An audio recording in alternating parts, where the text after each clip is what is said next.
চোৰ বিজেপিৰ ভূত চোৰ মুখ্যমন্ত্ৰী হিমন্ত বিশ্ব শৰ্মা সেইকাৰণে গাদী এৰক এনেদৰে মহা বিস্ফোৰক মন্তব্য দাঙি ধৰে গৌৰৱ গগৈয়ে এখন সভাত য'ত লাখ লাখ মানুহ উপস্থিত আছিল সেইখন সভাত ভিডিঅ'টো মই আপোনালোকৰ মাজলৈ লৈ আনিছো ভিডিঅ'টো চাই আপোনালোকে আচৰিত খাব যে গৌৰৱ গগৈ জনপ্ৰিয়তা কিমান বৃদ্ধি হৈছে সিস্টেমত আমি কাম কৰি আছো আৰু আমি খবৰ পাই থাকো এটা বহুতৰ আমি এটেক আইডি পোৱা নাই বহুতৰ আমি ফোন নম্বৰ পোৱা নাই বহুত ডিস্ট্ৰিক্ট কমিটি তেওঁলোকৰ নিজৰ সাধাৰণ সম্পাদকসকলৰ মোবাইল নম্বৰ আমাক দিয়া নাই তো য'ত য'ত আমি কামখিনি অধুৰা দেখা পাইছো লগে লগে আমি খবৰটো পাইছো লগে লগে আমি একশ্যন লৈছো লগে লগে আমি এটা এই সমষ্টিৰ প্ৰতি এই প্ৰাৰ্থীগৰাকীৰ প্ৰতি এটা চিন্তা আমি এতিয়াৰ পৰা বনাবলৈ আৰম্ভ কৰিছো তো সেই কাৰণে নাভাবিব যে হেখন আমাক মাত্ৰ চেৰা দেখালে আপোনালোকে টিকেট পাই যাব এবাৰ টিকেট পোৱাৰ ইমান সহজ নহয় এবাৰ টিকেট লওঁতে বহুত কষ্ট কৰিব লাগিব টিকেটৰ নামত চৰ্চাত সোমাবলৈ হ'লেও বহুত কষ্ট কৰিব লাগিব পেনেল যে হয় এই পেনেলৰ ভিতৰত নামটো সোমাবলৈ হ'লেও বহুত কষ্ট কৰিব লাগিব তাৰ পিছতহে আমি পেনেলৰ ভিতৰত যিখিনি নাম আহিছে আটাইতকৈ উপযুক্ত নাম কাৰ নাম আপোনাৰ লগত আমি আলোচনা কৰি আমি এই নামখিনি ৰাইজৰ মাজত মুকলি কৰিম আজি মই ৰাহুল ডাঙৰীয়াক বিশেষকৈ ধন্যবাদ জ্ঞাপন কৰিবই লাগিব বৰ্তমানৰ বিজেপি দল ৰাহুল গান্ধী ডাঙৰীয়াৰ নাম বদনাম কৰিবলৈ আপ্ৰাণ চেষ্টা কৰিছে কোটি কোটি টকা খৰচ কৰিছে সামাজিক মাধ্যমক ব্যৱহাৰ কৰিছে টিভি চেনেলৰ মালিকসকলক ব্যৱহাৰ কৰিছে ডাঙৰ ডাঙৰ উদ্যোগপতিসকলক ব্যৱহাৰ কৰিছে কিন্তু আজি ভাৰতৰ জনসাধাৰণে গম পাই গৈছে যে ৰাহুল গান্ধী ডাঙৰীয়া আমাৰ বাবে এটা সম্পদ আমাৰ গণতন্ত্ৰ ধৰি ৰাখিবলৈ বাবে আমাৰ জনসাধাৰণৰ বাবে এটা মূল অস্ত্ৰ আজি যদি ৰাহুল গান্ধী ডাঙৰীয়া সমগ্ৰ ভাৰতৰ ভিতৰত এটা জনজাগৰণ সৃষ্টি নকৰিলেহেঁতেন আমি কেতিয়াও গম নাপালেহেঁতেন যে আজি তাৰিখত ভোটৰ তালিকা কিমান খেলি মেলি হৈ আছে পূৰ্বতো ভোটৰ তালিকাৰ ভিতৰত যথেষ্ট খেলি মেলি আছিল আগতে নাছিল তেনেকুৱা নহয় কিন্তু এতিয়া প্ৰধানমন্ত্ৰী মোদী ডাঙৰীয়াৰ দিনত গৃহমন্ত্ৰী অমিত শ্বাহ ডাঙৰীয়াৰ দিনত ইমান খেলি মেলি হৈছে 1 লাখ এটা বিধানসভা সমষ্টিৰ ভিতৰতে 1 লাখ ভুৱা ভোটাৰ নাম এখন বিজেপি দল এখন কেন্দ্ৰীয় নিৰ্বাচনী আয়োগ মুকলি কৰি দিছে আৰু শুদ্ধ কৰা নাই আজি মাত্ৰ ৰাহুল গান্ধী ডাঙৰীয়াৰ প্ৰচেষ্টাত আমি এই ধৰণৰ অভাৱ আমি গম পাই গৈছো আৰু এতিয়া যি জনজাগৰণ আৰম্ভ হৈছে বহুত মানুহে এতিয়া নিজে ইলেকশ্যন কমিশনৰ ৱেবছাইটত গৈ নিজৰ নাম আছে নে নাই নামখিনি শুদ্ধ হৈছে নে নাই এড্ৰেছ ঠিকনা ঠিকে লিখিছে নে নাই পলিং ষ্টেচন ঠিকে আছে নে নাই এটা নিজে চাবলৈ আৰম্ভ কৰিছে এতিয়া সাংবাদিকখিনি নিজে চাবলৈ আৰম্ভ কৰিছে যে বিহাৰত কিমান জীৱিত থকা মানুহবোৰ ৰাজীৱ লোচন বেগুৰ দৰে কোৱা দৰে এতিয়া ইলেকশ্যন কমিশনে দেখাই দিছে যে এইখিনি মানুহ মৰি গ'ল এতিয়া সাংবাদিকসকলেও গম পাই গৈছে আৰু আমি সকলোৱে প্ৰশ্ন কৰিছো যে আজি মোবাইলৰ যুগ আজি টেকনলজিৰ যুগ আৰ্টিফিচিয়েল ইণ্টেলিজেন্সৰ যুগ আধাৰৰ যুগ আনফালে প্ৰধানমন্ত্ৰী মোদী ডাঙৰীয়া ছেমিকণ্ডাক্টৰৰ কথা কয় আধুনিক টেকনলজিৰ কথা কয় ডিজিটেল ইণ্ডিয়াৰ কথা কয় আকৌ আনফালে কেন্দ্ৰীয় নিৰ্বাচনী আয়োগ আমাৰ ভাৰতৰ জনসাধাৰণক এটা শুদ্ধ ভোটাৰ তালিকা দিব পৰা নাই কিয় দিব পৰা নাই যদি ইমান টেকনলজি যদি আমি চন্দ্ৰমালৈ আমি স্যাটেলাইট পঠাব পাৰো তো তুমি আজি 21 আমাৰ চনত আমাৰ 21st century তোমালোকে কিয় শুদ্ধ ভোটাৰ তালিকা দিব পৰা নাই এই প্ৰশ্নই ৰাইজে এটা কৰিছে আৰু ৰাইজে গম পাই গৈছে যে ইয়াত কিবা এটা ভুল কাম তেওঁলোকে লুকাবলৈ বিচাৰিছে আৰু সেই কাৰণে তথ্যবোৰ সুপ্ৰিম কোৰ্ট বিচাৰিলেও তেওঁলোকে দিব পৰা নাই। তো সেইকাৰণে আমি কি গম পাই গৈছো যে এই ৰাজনৈতিক দল, এই বিজেপি দল ক্ষমতাত থাকিবলৈ হ'লে যিকোনো ৰাস্তা তেওঁলোকে ল'ব পাৰে, যিকোনো ফাউল তেওঁলোকে কৰিব পাৰে। আৰু সেইকাৰণে তেওঁলোকৰ ফাউল কোনে ধৰিব? আমাৰ কংগ্ৰেছৰ বুথ কমিটিয়ে ধৰিব। যে এইখন চৰকাৰ আজি ইমান লুবিয়া, এতিয়া তেওঁলোকে চৰকাৰী আঁচনি সুবিধা লৈ যি আঁচনি সুবিধা জনসাধাৰণে পাব লাগে সেই আঁচনি জনসাধাৰণক এৰি দিয়া নাই। এতিয়া 50 লাখ টকাৰ আঁচনি নিজৰ পৰিবাৰৰ নামত লৈ এতিয়া বিজেপি দলৰ মানুহবোৰ এতিয়া গৰু চৰ ওলাইছে। আজি গৰু চোৰ বুজিছিলোহে, এতিয়া নতুন কথা ওলাই গ'ল ভোট চোৰ। এতিয়া আমাৰ ওপৰত এটা গধুৰ দায়িত্ব যে অসমৰ জনসাধাৰণক এই ভোট চোৰসকলৰ পৰা, এই গৰু চোৰসকলৰ পৰা আমাক বচাব লাগিব। আমি আমাক বচাব লাগিব নে নালাগে? এই দায়িত্ব মাত্ৰ কংগ্ৰেছ দলৰ ওপৰত। আজি তাৰিখত যিদৰে কংগ্ৰেছ দলে জিলাই বুথ সজাগতা সভা বা বুথ কৰ্মীখিনি যেনেদৰে তৈয়াৰ কৰিছে আৰু কোনো বিৰোধী দলে কৰিব পৰা নাই।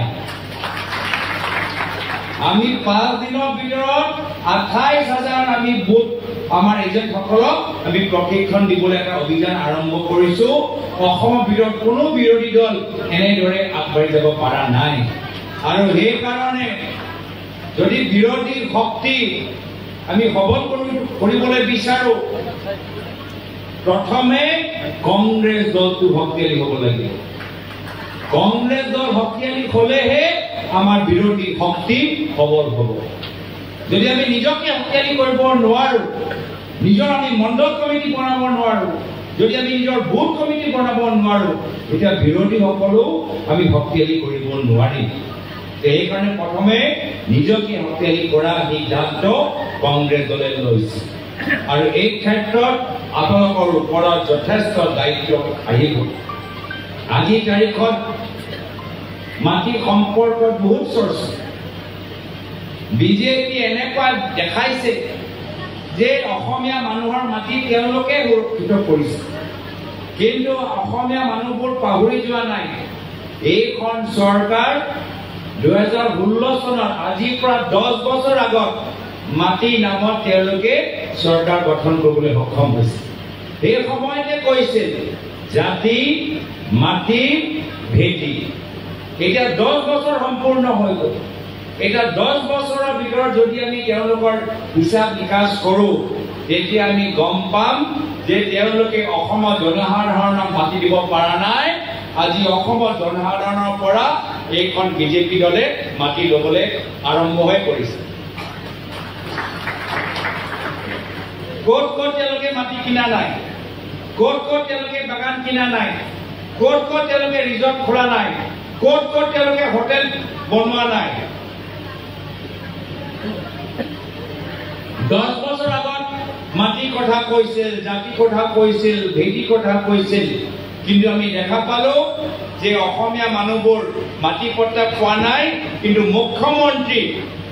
মুখ্যমন্ত্ৰী এতিয়া নিজে কৰোড়পতি হৈ গৈছে। মুখ্যমন্ত্ৰী নিজে কৰোড়পতি হৈ গৈছে। আমি মুখ্যমন্ত্ৰীৰ পৰা জানিবলৈ বিচাৰো যে আপোনালোকে নিজৰ ল'ৰাৰ নামত 17টা কোম্পানী কেনেকে খুলিলে, সেই ৰহস্য অসমৰ জনসাধাৰণক জনাওক। আমি মুখ্যমন্ত্ৰীৰ পৰা জানিবলৈ বিচাৰো যে যি সময়ত আমাৰ দুখীয়া ৰাইজে আজি নিজৰ ঘৰৰ ধাৰ দিবলৈ পইচা নাই, অসমৰ মুখ্যমন্ত্ৰী কৰোড়পতি মুখ্যমন্ত্ৰী কেনেকৈ হৈ গ'ল, সেই ৰহস্য জনসাধাৰণক জনাওক।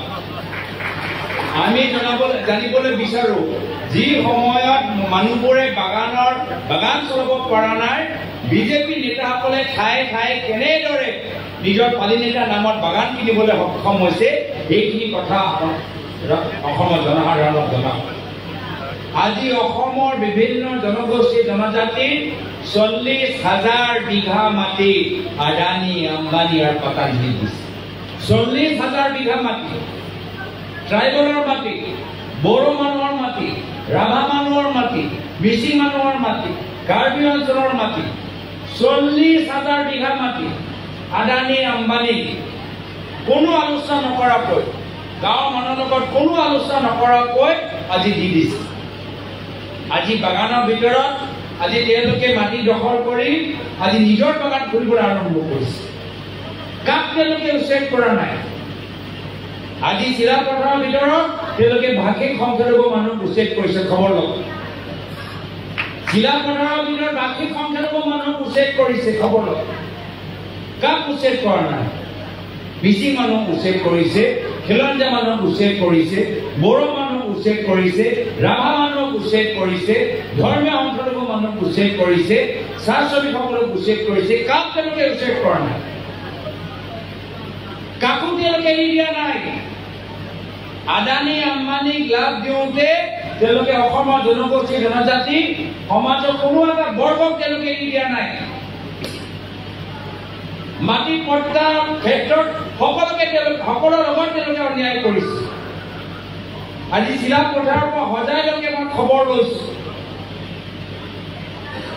আজি মাত্ৰ খিলঞ্জীয়া মানুহৰ লগত নহয়, ভাষিক সংখ্যালঘু মানুহৰ লগতো তেওঁলোকে অন্যায় কৰিছে। ভূমি অধিকাৰ দিয়া নাই, মাটি পট্টা দিয়া নাই। বসুন্ধৰা 1 আহিলে, বসুন্ধৰা 2 আহিলে, বসুন্ধৰা 3 আহিলে, আমাৰ জনসাধাৰণৰ একো লাভ হোৱা নাই। কিন্তু শ শ বিঘাৰ মানুহৰ মাটি মালিক বিজেপি দল হৈছে। জংগলৰ কথা চিন্তা কৰে, পাহাৰৰ কথা চিন্তা কৰে। কাৰ্বি অঞ্চলত যাওক, ডিমাচা অঞ্চলত যাওক, পাহাৰ কাটি পেলালে কয়লা মাইন চলাবলৈ। কাৰ্বি আংলঙত কিমান তেওঁলোকে গছ কাটিছে মাত্ৰ কাঠ মাফিয়াৰ কাৰণে। চাৰিওফালে চিণ্ডিকেট। দুখীয়া মানুহৰ ওচৰত কোনো অধিকাৰ নাই। দুখীয়া মানুহৰ ওপৰত তোমালোকে বুলডোজাৰ চলাবা। আৰু কয়লা চিণ্ডিকেট, পাথৰ চিণ্ডিকেটৰ বাবে তোমালোকে একদম স্বাগতম জনাইছা। গেট লগাই দিছা কি আহা অসমৰ জংগল, অসমৰ পাহাৰ তোমালোকে ধ্বংস কৰা। এই বাৰ্তা তোমালোকে কয়লা, বালি আৰু হিল চিণ্ডিকেট কৰা মানুহসকলক দিছে। এয়া হৈছে বৰ্তমানৰ বিজেপি দলৰ চৰকাৰ নেতৃত্বৰ ৰাজনীতি। দুখীয়া মানুহৰ বাবে চিন্তা নাই, নৱ প্ৰজন্মৰ বাবে চিন্তা নাই, ঘৰুৱা উদ্যোগৰ বাবে চিন্তা নাই, আমাৰ স্থানীয় শিপিনীসকলৰ বাবে চিন্তা নাই। মানুহে গম পাই গৈছে কি কংগ্ৰেছৰ চৰকাৰ আছিলে। কংগ্ৰেছৰ চৰকাৰ দিনততো আদানী আম্বানী ইমান দপদপনি নাছিলে। কংগ্ৰেছৰ চৰকাৰ দিনত কয়লা, পাথৰ, হিল, বালি মাফিয়াৰ ইমান দপদপনি নাছিলে। কংগ্ৰেছৰ দিনত সেই সময়ত প্ৰায়তঃ তৰুণগদেৱ কৰোড়পতি মালিকৰ সম্পত্তিৰ মালিক নাছিল, বাগান কিনা নাছিল, ৰিজৰ্ট খোলা নাছিল, চেলুন খোলা নাছিল। এইখিনি কথাবোৰ আজিয়ে কিয় আমি আলোচনা কৰিছো? কিয় যে আজিৰ তাৰিখত অসমৰ মুখ্যমন্ত্ৰী হিমন্ত বিশ্ব শৰ্মা ডাঙৰীয়া কোনো ৰাজনৈতিক দলৰ প্ৰতি, কোনো ৰাজনৈতিক চিন্তাধাৰাৰ প্ৰতি তেওঁলোকৰ দায়বদ্ধতা নাই। মাত্ৰ নিজকে আৰু কেনেদৰে ধনী কৰিব পাৰে এয়াই মাত্ৰ তেওঁলোকৰ একমাত্ৰ এটাই চিন্তা, একমাত্ৰ এটাই চিন্তা। কিন্তু আমি কংগ্ৰেছ দল, আমাক মনত পৰে প্ৰয়াত তৰুণগদেৱলৈ। প্ৰয়াত তৰুণগদেৱে কি কৈছিল যে কংগ্ৰেছ হল দুখীয়া মানুহৰ দল, কংগ্ৰেছ হল কৃষকসকলৰ দল, কংগ্ৰেছ হল শ্ৰমিকসকলৰ দল, কংগ্ৰেছ হল গাঁৱৰ মানুহৰ দল। আমি গাঁৱৰ ভিতৰত উন্নয়ন হোৱাটো বিচাৰো। প্ৰয়াত তৰুণগদেৱে কৈছিল যে আমি স্মাৰ্ট গাঁও বিচাৰো, আদৰ্শ গাঁও বিচাৰো, য'ত উন্নত চিকিৎসা হওক, য'ত ৰাইজে ল'ৰা ছোৱালীক উন্নত শিক্ষা দিবলৈ পাওক। আমি সেই অসমৰ কল্পনা কৰিছোঁ, য'ত আমাৰ অসমৰ স্থানীয় যুৱকখিনি নিজৰ এটা বিজনেছ আৰম্ভ কৰিবলৈ এটা সুবিধা পাওক। সেই অসমৰ আমি কল্পনা কৰিছোঁ। আৰু সেই অসমৰ প্ৰতি আমি পুনৰবাৰ কংগ্ৰেছ দল সংকল্পবদ্ধ হৈ আমি ওলাই আহিছোঁ। আমি নিজৰ কোনো ব্যক্তিগত স্বাৰ্থ লৈ নহয়, আমি বৰ অসমৰ স্বাৰ্থ, এটা নতুন অসমৰ স্বাৰ্থত আমি ওলাই আহিছোঁ। য'ত আমাৰ সকলোৰে মাজত এনাজৰি থাকিব লাগে সেয়া মিচিং হওক বড়ো হওক ৰাভা হওক সোণোৱাল কছাৰী হওক বঙালী হওক গোৰ্খা হওক অসমীয়া হওক ধৰ্মীয় সংখ্যালঘু মানুহ হওক কংগ্ৰেছ দল সকলোৰ মাজত শান্তি সম্প্ৰীতি মিলা প্ৰীতি এনাজৰি বিচাৰে আমি নিজৰ মাজত সংঘাত নিবিচাৰো আমি ল'ৰা ছোৱালীৰ হাতত স্কলাৰশ্বিপ দিবলৈ বিচাৰো আমি ল'ৰা ছোৱালীৰ হাতত আমি চাৰ্টিফিকেট দিবলৈ বিচাৰো আমি ল'ৰা ছোৱালীৰ হাতত মেডেল চাবলৈ বিচাৰো আৰু হিমন্ত বিশ্ব শৰ্মা ডাঙৰীয়াই কি কৰিবলৈ বিচাৰে ল'ৰা ছোৱালীৰ হাতত বন্দুক দিবলৈ বিচাৰিছে বন্দুক দিবলৈ বিচাৰিছে আমি কংগ্ৰেছ দল আমি সামাজিক বহিষ্কাৰ আমালোকৰ সামাজিক বহিষ্কাৰ হলেও আমি দল এৰা নাই আমি অসমৰ ভিতৰত শান্তি আনিবলৈ আমি সক্ষম হলো আৰু হিমন্ত বিশ্ব শৰ্মা ডাঙৰীয়াই কি কৰিবলৈ বিচাৰে যে অসমৰ মাজত জুই লগাবলৈ চেষ্টা কৰে ট্ৰাইবেল নন ট্ৰাইবেলৰ মাজত বড়ো অবড়োৰ মাজত মিচিং অনামিচিঙৰ মাজত মাত্ৰ সংঘাত লগাবলৈ চেষ্টা কৰিবলৈ বিচাৰে মাত্ৰ নিজৰ জাতি সুৰক্ষিত কৰিবলৈ অসমৰ মাজত বিভাজন লগাবলৈ চেষ্টা কৰে আৰু আমি কংগ্ৰেছ দল আমি সকলোৱে একগোট হৈ ৰাখিবলৈ বিচাৰো তেওঁলোকে ধনী মানুহৰ বাবে চিন্তা কৰে আমি দুখীয়া মানুহৰ বাবে চিন্তা কৰোঁ আজি সেইকাৰণে আমি যদি আগন্তুক দিনত এটা চৰকাৰ যদি আমি ৰাইজৰ মাজত লৈ যাবলৈ বিচাৰো তেতিয়াহ'লে আমাক নিৰ্বাচন জিকিব লাগিব আমি বিভিন্ন জিলাত আমাক ভাল ফলাফল আনিব লাগিব আমাৰ ধেমাজি জিলাত আমি 3টা সমষ্টিত আমি জিকিব লাগিব তেতিয়াহে গৈ উজনি অসমত আমি মিলি জুলি আমি আমি সৃষ্টি কৰিব পাৰিম আৰু সেই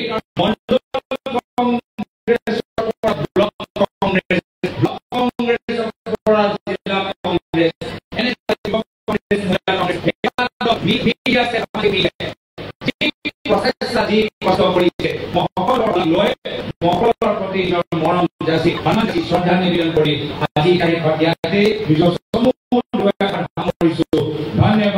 ভিডিঅ'টো এইখিনিয়ে আছিল এইখিনিয়ে মই আপোনালোকৰ মাজলৈ আগবঢ়ালো ভিডিঅ'টো চাই যদি ভাল লাগিলে চেনেলটো ছাবস্ক্ৰাইব কৰি ৰাখিব আগলৈ এনেকুৱা ধৰণৰ ভিডিঅ'সমূহ চাবৰ বাবে আজি এই ভিডিঅ'টো মই ইয়াতে সামৰণি মাৰিছো পুনৰ লগ পাম নতুন এটা ভিডিঅ'ৰ সৈতে আজিলৈ